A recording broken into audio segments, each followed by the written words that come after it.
I guess I can't avoid it anymore. I'm a YouTuber. First of all, thank you. It's great to know that there are this many people that are interested in the same things that I'm interested in. In the last year, more people have watched and maybe learned a few things from my videos than I have taught in my entire life. I also need to thank my family because if there's anything that I've learned through this process, it's that if you are a normal person with a normal job, it is very hard to find the time to do any of this. Without my family's support, there was no way that I could have gotten any of this done. They have my back when I say, I'm going to be in the garage grinding a metal cube for hours. And I also want to thank my Discord admin and staff. It's great to have a community over there, but it is a lot of work to manage and maintain.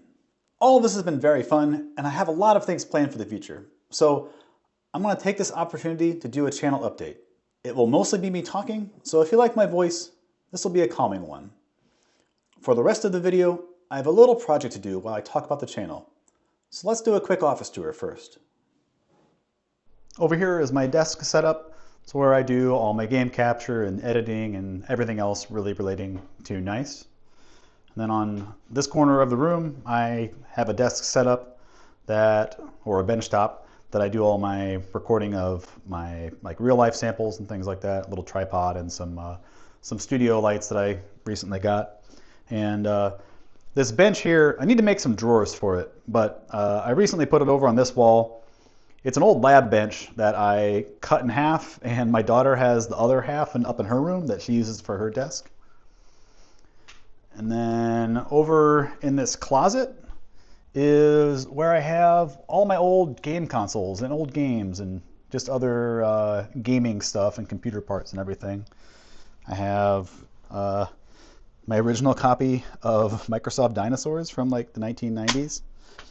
And then this is also where I have my computers. So they aren't in this room. I have them back here just for audio issues. But I have this old rack system that I mostly just use for a shelf. But I have like a file server and then a gaming computer and a recording computer and then a UPS and switch and all that stuff. And then opposite of my desk, I have this shelf that I built a couple years ago. And it's just got a bunch of nerd stuff on it. It's got my original copies of D&D. It's got a Steel Battalion controller. It's got this Witch King helmet that I made for Halloween several years ago. It's all out of metal, far too heavy to wear and actually dangerous. Virtual Boy and just other things. I like to try to swap this out like every once in a while. And the project for the rest of this video is replacing this light switch. And I have something out in the garage that I think will work.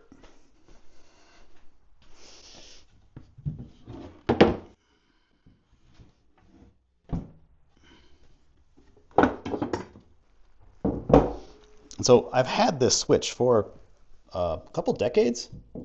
It's from an old power plant. Actually, see if I can get it all in frame. So it is called a knife switch, and it's all brass, and the bottom plate is actually like natural slate, so that's great. But I've had it for a few decades, and I've always wanted to use it, and so I'm just taking this opportunity to do that. I am going to convert this into my light switch, except there are a few problems with that because these are just exposed contacts, and you don't want to have 120 volts exposed there. So I'm going to make a little circuit that will fix that. So normally for a light, you have your light bulb and you have 120 volts, and then you have a switch that is connecting those two. What I'm going to do is I'm going to use a relay, which is right here. And what the relay does is I can use a small voltage on one side and close a switch inside that has 120 volts on it. So this is my relay here. And then I'm going to use a transformer, just a little wall plug. This is a 12 volt one, to close that relay. And so the transformer gets 120 volts and it steps it down to 12 volts. And then that's going to go through my knife switch. And so my knife switch is only going to have 12 volts going across one pole on here. And I don't need any of these other contacts on the switch. And then that will connect and close that relay. And then that will apply the final voltage to the light bulb. Rest of the video, I'm going to be making this and then talking over it. I am going to start by taking this all apart and cleaning it. So, like I've already said, I really enjoy making these videos, and I hope to be able to keep making these for years. More Minecraft videos, but also branching out in other games and looking at them through the lens of a geologist, or with nice eyes. My initial plan was to get a video out every 2 weeks. 1 week to create the world and displays, and then 1 week to record and edit. I was going to rotate through geology, color theory, and survival or redstone stuff. But that schedule is basically impossible with my real job and doing everything myself. As I have learned more about data packs, my displays have also become more elaborate, and that takes more time as well. Trying to achieve that schedule was exhausting, but it also made my content worse because it meant cutting things. I have learned that if there is a cool thing that I can add, but it will make the video take longer, it's better to just do it and make better content. As the channel has grown, I've thought about what would this look like if I was doing this full time. Currently, I have a very secure job and good benefits, and being a content creator is almost the exact opposite. I'm not really driven by money, but I do have a house and family that I need to support. I would need to have a lot more channel growth to consider that step. And there is also a lot of volatility in content creation. I'm not really concerned about running out of ideas, but the biggest concern is that I'm basically an independent contractor for YouTube, and they do not care about me beyond being an entity that brings people to watch ads. They can change policy, and I can't do anything about it, and then my livelihood could be gone. I don't want to chase the algorithm or resort to clickbait titles for thumbnails. Even some of the ones that I have done are pushing it for what I think is okay. I would like to just keep making things that I find interesting and attract an audience that shares those same interests. If I only did Minecraft geology videos, my channel would probably be bigger, but I like diversity.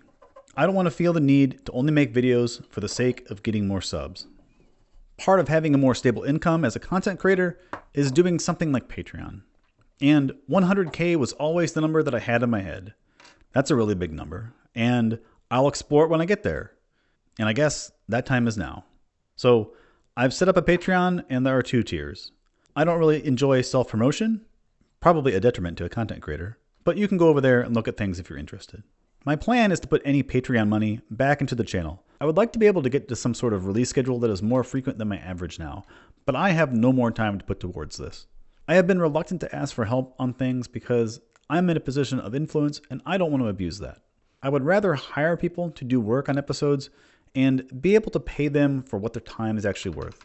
This will probably be per project at first, but I would love to have reliable people working towards something together. I'll be looking for people that can do data pack programming and hopefully have an interest in animation, science, and education. It's been recommended that I get an editor, and I'm not actually sure about that. Editing has become part of my process. I often re-record entire parts of episodes while I'm editing because the delivery or visual timing was off or something. I'm one of those people that has a real hard time visualizing things until I see a finished product, and then it's just incredibly obvious what needs to happen. I definitely could be a lot better at editing though. My rough edits are really pretty embarrassing. Why is speaking to a microphone so much harder than speaking like a normal human being? There's also some equipment that I would like to buy to improve quality and my own peace of mind. Camera, microphone, so I can record some decent footage outside of this room. Also paying for software licenses. Adobe is just ridiculously expensive. $38 per month for one program, or $90 for the entire suite. That's $1,000 a year. Just ridiculous. And despite what the comments say, I don't have every rock. It would be cool to be able to purchase some specific examples for some things for future episodes. And then I would probably just raffle off those to patrons when I'm done, because I have too many rocks as it is. Let's actually talk about the future content of the channel. I look at geology videos as 2 things. There is the geology of Minecraft, and I'm talking about how aspects of Minecraft compare to real life, like I did in the Iron Ore episode. These are the most popular videos on the channel, or at least they are the ones that grow my subscribers the most. I trick people into learning through Minecraft. I'll be continuing the ore series. Coal and diamonds are up next, and I think once I get through all of the ores, I plan to do a how I would change Minecraft episode, just focusing on some geology aspects. And then after that, I'll go back to talking about other materials in Minecraft. I've been wanting to do one on ice and fossils for quite a long time now. And I'd also like to talk about the biomes too. I think that would be really fun. The other type of geology video is geology with Minecraft, where it's not really related to the game directly, but I'm using the game to talk about real life geology. The Why Care About Geology episode is a good example of that. And I'm working on the new geologic timeline and that will be a series of videos talking about each time period and what makes them distinct. Whenever I get that done, I plan to do a scale model of the solar system and then talk about some planetary geology. And my dream project would be to create a college-level intro to geology, all within Minecraft. Then there is also geology content for other games. I'm going to start a vintage story survival playthrough just to get the feel of the game, and then I want to make a geologic review of it. I think it's brought up in the comments of every single video I've made. And besides that, I've written scripts for geologic reviews of Horizon Zero Dawn, Final Fantasy XVI, Elden Ring, and other games like Subnautica, Deep Rock Galactic, and Dwarf Fortress are just ripe for content like this. Let's move on to color theory. This is what actually got my channel noticed, and it's a topic that I just enjoy exploring. The next one that I'm making is mostly about mean shift clustering and why that's the best method for figuring out dominant color and how to apply that to builds in Minecraft. For the color world, I want to make it deployable instead of its own world. Similar to how you can paste a color field with Axiom, I want it to be a data pack you can add to your world, and then you can display it wherever you want. Maybe even a scaled version. That way people can use it in their own creative worlds and use it however they like. There are a few other topics that I have planned out in my head. I'd like to make videos on why red, yellow, and blue is taught as primary colors, what is the chromaticity diagram and why does it look like that, and something more applicable to Minecraft, dithering methods, and another topic that I've wanted to cover for a long time, modes of color deficiency. And I'm sure doing these will branch out into other areas that I think would be cool to talk about. I'll be making other science videos as well. Since I was a nuke electronics tech in the Navy, I've been wanting to explain nuclear power in Minecraft for a while now. I've also been thinking about doing videos on analytical machines, like how does a scanning electron microscope work, or how does a mass spec work. There are the other videos that I do. The most popular video on my channel is just me complaining about minecarts, which that video aged super well. Like half of what I complained about is changed or getting changed. I started making a follow-up video to that when they announced the speed changes, but I didn't have the time to do it and then just decided to focus on other things. I'm sure I'll do more nice complaints about something videos in the future. Complaining on the internet is like 90% of the internet. And I still just want to play Minecraft. I still enjoy the game, and I still have a lot of things that I would like to complete in my own survival world. The next episode coming out will be a survival episode with me and my daughter doing some trial chambers. There's a channel over on Discord called Pending Content. It's a list of things that I have planned out. It's my actual list. I add things as they come up, and usually make sure to update it whenever I complete the current episode. And there's another channel called Content Discussion that is just about my content, talking about things that came out and things that I'm doing. So my channel got noticed after King B-Dogs tweeted about the missing color video, and sometimes that's all it takes. So enough about my stuff. I would like to plug some other channels that I enjoy and deserve more subs. If you like the command side of Minecraft, check out Crazy Cow MM. He has been going through all of the commands, and it's a great place to get started. Cano Karab has been remaking biome-dependent strongholds through data packs. Really great stuff. Almost all of his content is custom data packs made by him. I have a cameo in the Ocean Stronghold. Kay and Kevin has been doing some really cool stuff with data packs and commands for years. I'm actually not sure how they do some of it. Definitely worth going through and watching their old stuff. Connor does a good job talking about some of the latest things added in snapshots and shows some usable and creative examples. On the science side of things, Carry On Bag did a few videos on geology in Minecraft that were actually really good. I enjoyed watching them. While I was working on the Little Room in the Mineral episode, Quite a Sir released a video on scale where they kept shrinking. It was done really well, and they've also since done one on expanding and looking at the size of the universe. Whitestone Jazz started the PhD program and hasn't made much lately, but their backlog of videos is still great if you like math and creative use of redstone. The Luces of Gooses has a great series on color theory and covers a lot of practical aspects on actually using it in builds that I don't talk about. Mokusu Otaku is doing some interesting stuff. I really like their explanation of dithering. On what I would consider the technical side of Minecraft, there's NASA, who's been doing some really interesting things using the creaking for in-game eye tracking, and they just did an AI Connect 4 game in Minecraft.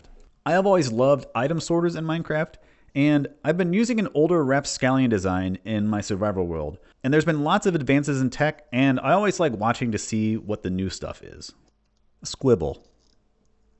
Rowan recently did a series where he built a house every day for 100 days. It was really cool to see the variety and improvement. I know I'll be going to it for inspiration the next time I'm trying to get out of a creative rut.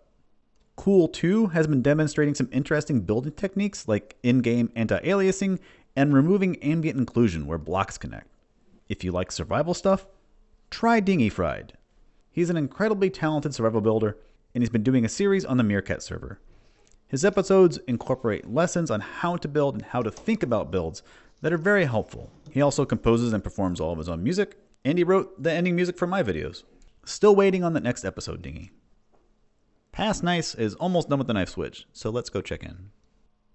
Alright, so here's a setup. I have my switch here, and when I close it, it will provide 12 volts to the relay, and then the relay should close and I should see the change. It turns on, and resistance goes down. So the relay is working, and this is the setup that I think I will be using. So open, close, light off, light on. What I need to do is I need to cut out a hole basically that large and then have spaces that I can actually mount the knife switch onto the wall right there. Editor Gneiss here. I forgot to record audio for this part. I removed the old light switch, removed the old light box, and then I expanded the hole and then added 2x4s in there to support my switch.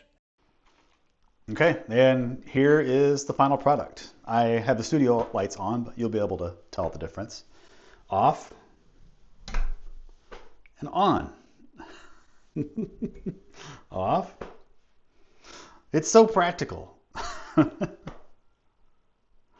This is great. I'm really happy that I was actually able to get this done. This is something that I've wanted to do for a long time. And I also got my plaque hung up. So that'll do it for this video, guys. I am incredibly appreciative and very lucky to have all of you. So once again, thank you. I'll see you next time. Bye-bye.